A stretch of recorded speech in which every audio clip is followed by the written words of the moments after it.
For centuries, Western thought has bound woman and nature together in ways that have justified the subordination of both.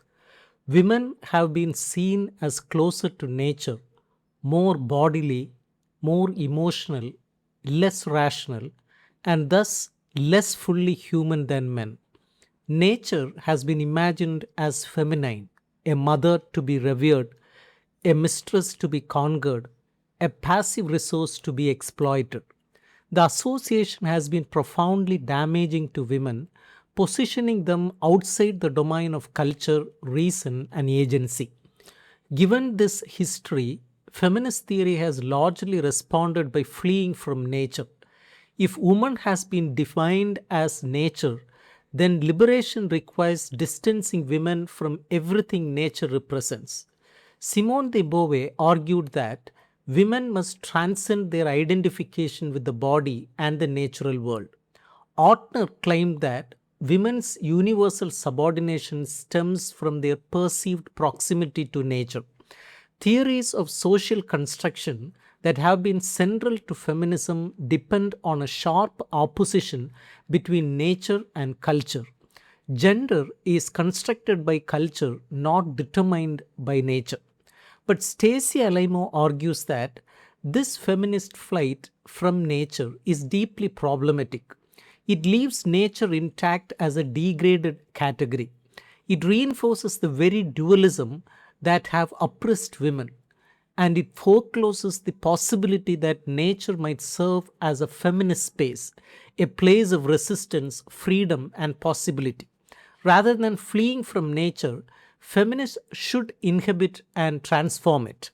American women writers have long imagined nature as an undomesticated ground, a space outside the confines of domestic life and gender norms.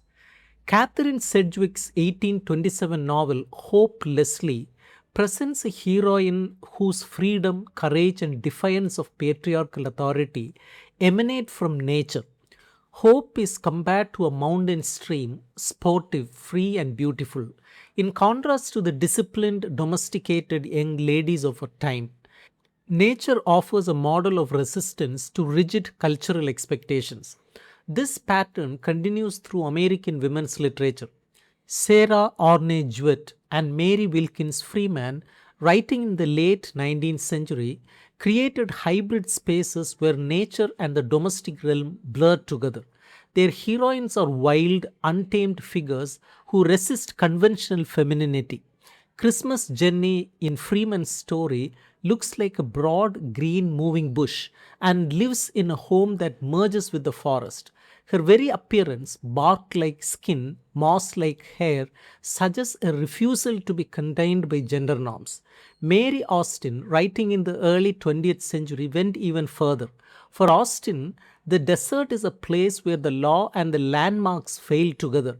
Beyond the borders of civilization, gender becomes irrelevant. Her walking woman has walked off all sense of society made values, wearing short hair and men's boots, traveling alone, refusing marriage and domesticity. The desert offers freedom from the constraints that define women's lives. Nature is undomesticated ground, unruly, untamed, and available for feminist reimagining. Nature is never simply a neutral space. It is always already saturated with political meanings. In the early 20th century, different social groups fought to claim nature for their own purposes. Progressive women conservationists argued that women's domestic skills qualified them to protect natural resources. Their municipal housekeeping ideology connected women's role in the home to conservation work. But this rhetoric also reinforced racist and classist hierarchies, positioning white middle class women as the natural guardians of the nation's resources. Meanwhile, male wilderness enthusiasts fled to nature to reassert their masculinity. Roosevelt worried that over civilized men were losing their fighting masterful virtues. The nature man craze of the 1910s celebrated rugged individualism and masculine prowess. These flights to nature were anxious responses to women's growing political power and the perceived feminization of American culture. Feminist and leftist writers contested these mapping of nature. Emma Goldman, in her journal Mother Earth, transformed the maternal figure into an insurgent force for social justice. Mother Earth was not a passive, nurturing presence, but a revolutionary ally, beckoning her children to partake of her bounty and challenging the greedy few who had seized her. Goldman used nature to naturalize anarchist visions of a just society and to forge a powerful non productive identity for women. Marxist feminist writers like Mary Inman and Rebecca Pitts argued that gender was manufactured by capitalism, not determined by nature. They appealed to nature as a realm of freedom beyond oppressive social structure. Tilly Olson and Fielding Burke dramatized how class boundaries marked access to nature, showing working class families trespassing into wealthy neighborhoods in search of greens and flowers. Nature in these works becomes a site of political contestation. For many women writers, nature was not liberating but threatening, especially when it manifested as the reproductive body. During the early 20th century, as women fought for birth control, nature was often invoked to deny them reproductive freedom. Birth control was condemned as unnatural, and the new woman was labeled a physiologically unnatural symptom of a diseased society. Novels like Edith Summers' Kelly's Weeds and Nella Larsen's Quicksand dramatize nature as a force that traps women in endless childbearing. Judith in Weeds is a wild, free spirited girl whose affinity for nature gives her a sense of freedom. But childbirth reveals nature as a betrayer, reducing her to an animal. The gums were flushed in the snarl like the gums of an angry wolf. The pain of childbirth transforms nature from a source of pleasure into an inescapable trap. Helga Crane in Quicksand experiences a similar descent. Her sexuality, initially a source of pleasure, becomes a rank weed that devours all shoots of reason. Marriage to a rural pastor plunges her into endless reproduction. She becomes a captive mother, her body overwhelmed by the quicksand of childbearing. These novels protest against the nature that has been waged against women, but they also reveal how difficult it is to escape its grip.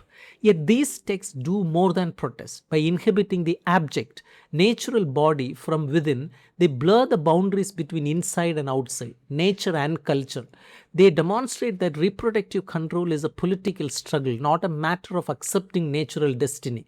They call for women's self determination over their own bodies. Contemporary feminist fiction continues to explore the possibilities of playing nature, using discourses of woman and nature to subvert them. Toni Morrison's Song of Solomon presents Pilate as an earth mother figure whose power derives from her connection to nature. But this nature is not a passive source, it is interwoven with African American culture, history, and community. Nature serves as a site of resistance to capitalism and patriarchy.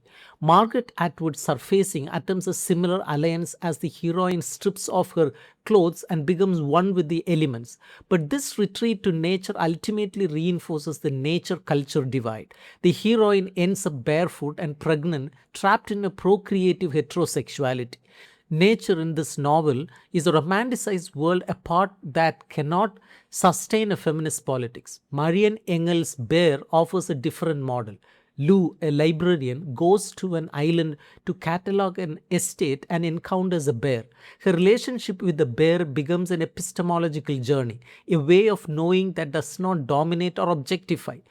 The bear is an agent, not a resource. Their relationship blurs the boundaries between human and animal, culture and nature. Lou's knowledge is embodied, situated, and transformed by the encounter. Leslie Marmon Silko's Ceremony represents nature as an active signifying force. The land speaks, the mountain line acts as Tayo's ally, The arroyo helps him reclaim his cattle. Nature is not a backdrop but a participation in the struggle against colonialism and environmental destruction. This conception of nature, rooted in Pueblo traditions, challenges Western notions of nature as inert matter. The feminist flight from nature has been understandable. The association of woman with nature has been used to justify oppression, deny agency, and enforce reproductive destiny. But fleeing from nature leaves its degraded status intact. Instead, feminists must transform nature, reimagining it as a space of possibility, resistance, and transformation. American women writers have been doing this for nearly 2 centuries. They have imagined nature as undomesticated ground, as a site of political contestation, as a source of freedom and resistance. They have played nature in ways that subvert its oppressive meanings. They have represented nature as agent, not resource. They have queered nature, disentangling it from heteronormativity. Nature is not the enemy of feminism, it is a crucial site for feminist cultural work. By inhibiting and transforming the discourses of nature, feminists can challenge the dualisms that have long divided nature from culture, body from mind, woman from human. Nature can be a space of feminist possibility. The task is to continue writing nature as feminist space, undomesticating it from the narratives that have constrained both women and the natural world.